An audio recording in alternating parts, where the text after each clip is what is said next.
conflict isn't the sole property of humanity, for it is able to arise amongst other life forms as well. Invasive plant species take over habitats of a new region, even if the indigenous plants are still occupying it, thus forcing them out of the competitive scene. Conflict arises between that of carnivores and herbivores in order to see who will live to see another day. Even microscopic bacteria find themselves in conflict with things such as the immune system of another organism to see who will come out on top. And this is done without the need for weapons of mass destruction, for disease has managed to kill millions, while weapons of mass destruction can only kill hundreds of thousands, if that. Greetings and welcome back to Checkpoint Gaming Chess. Before moving out of mainland China, there are 2 other versions of chess found in said country that we would like to take a look at. The first of these is that of Dou Shou, which translates to that of fighting animal game, which is derived from xiangqi and is also known as the jungle game, the animal game, and Chinese animal chess. It is played upon a 7x9 board with a total of 63 squares, and where some of the squares are blue in color, indicating water, with each player possessing a set of 8 pieces that is typically divided into red and blue. With the water areas, they're located in the center of the board, with each area consisting of 6 squares presented in a 2x3 rectangle. On top of this, a single strip of land squares is found upon either edge of the board, along with a strip running down the middle, thus separating the 2 water areas. With the game's objective, it is to have the players move any of their given animal pieces into the den of their opponent, which is found in the center square of the first rank of each player. With that said, a player's animals aren't allowed to move into their own den, only their opponent's. And found upon each side of the den along the file and rank is a trap, thus given each den 3 traps. Although each player is able to move onto and off of their own traps with no effects occurring, if the player moves one of their pieces onto a trap that is owned by the opponent, said piece will lose all of its power, thus bringing it down to 0. And once this occurs, said piece can be captured by any of the opponent's pieces. But once a piece that is found in an opponent's trap leaves it, it'll regain its normal rank. An alternative means of winning the game is to just capture all of the opponent's pieces. With each player's set, each piece is a different animal that possesses a different degree of power and are sculpted. Each piece also possesses a power value to it, which is represented by a number. And with their various sizes, it is to show their relative power in relation to each other. With the rat, its power value is that of 1. With the cat, its power value is that of 2. With the dog, its power value is that of 3. With the wolf, its power value is that of 4. With the leopard, its power value is that of 5. With the tiger, its power value is that of 6. With the lion, its power value is that of 7. And with the elephant, its power value is that of 8. With the arrangement of the pieces, it consists of the following. Found on the player's first rank, the tiger is placed on the furthest left square, while the lion is placed on the furthest right square. Found on the player's second rank, the cat is found on the square found on the second square from the left edge, while the dog is found on the second square from the right edge. And found on the player's third rank, going from left to right, is the elephant, wolf, leopard, and rat, which are equally spaced across the rank, thus causing an empty square to be found between each piece. Their starting positions are also printed upon the board itself, which makes things easier. But after setup, the printed icons for the starting positions have no effect upon the game, and because of the arrangement, the players' pieces will mirror each other. With determining who goes first, it is the player who possesses the darker set of pieces, which is typically the blue player. From there, the players will alternate movement, moving a single piece at a time, and each player will have to move upon their turn.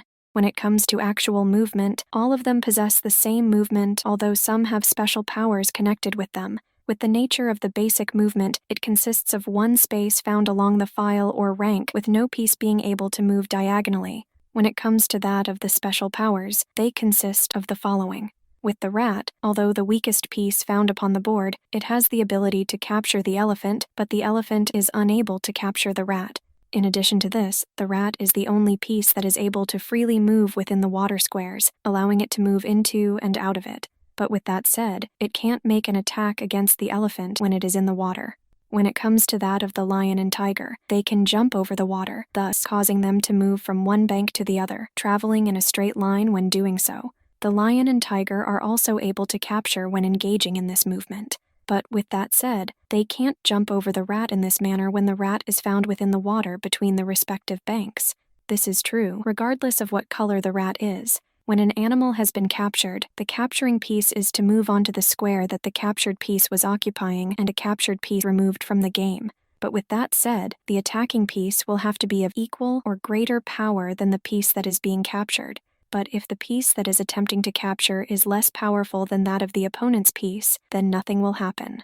On top of this, when a rat is found in the water, it is unable to be captured by any piece that is found upon the land, thus causing another rat that is found in the water to be the only piece that can capture a water rat.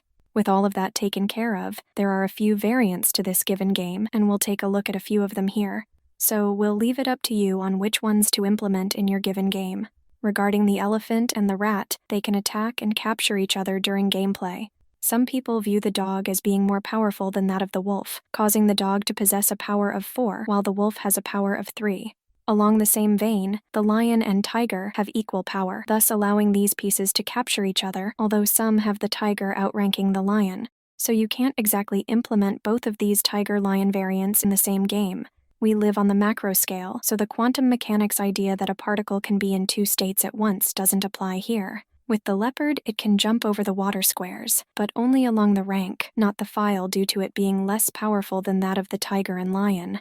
On top of that, it can jump over the rat when it's in the river, so it seems like things balance out there. Some people also allow the dog to move into the water squares.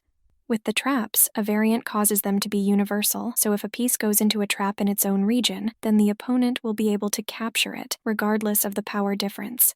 Regarding the lion, a version sees it not being able to jump across the water along the rank. Some games will replace the wolf with a fox, with the dog being stronger than the fox. If this game was Japanese in origin instead of Chinese, we wonder if the fox would be that of the kitsune, which in turn would make it more powerful. But this is just us spitballing here. On top of this, there is a version of the game that is known as animal checkers, which eliminates the traps and water squares, along with only using the rat, dog, tiger, and elephant.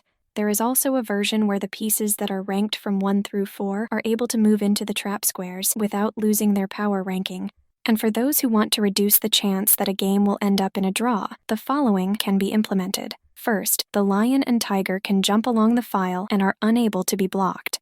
Second, the lion, tiger, and leopard, because apparently there are no bears in China, can jump along the rank. Third, the wolf and dog can move along the water squares, not just the rank. Fourth, only the rat, cat, and dog can move into the trap squares in their home region. Fifth, no piece is allowed to stay in the water for more than 3 turns. If it's in the water square during its 4th turn and it either can't or doesn't move onto land, then it will drown, thus removing it from the game. And sixth, if a piece belonging to the opponent remains in their den for a total of 30 turns, the owner of the affected den loses. So with that said, that is what you need to know about Dou Shou qi. With that taken care of, we can start talking xiangqi.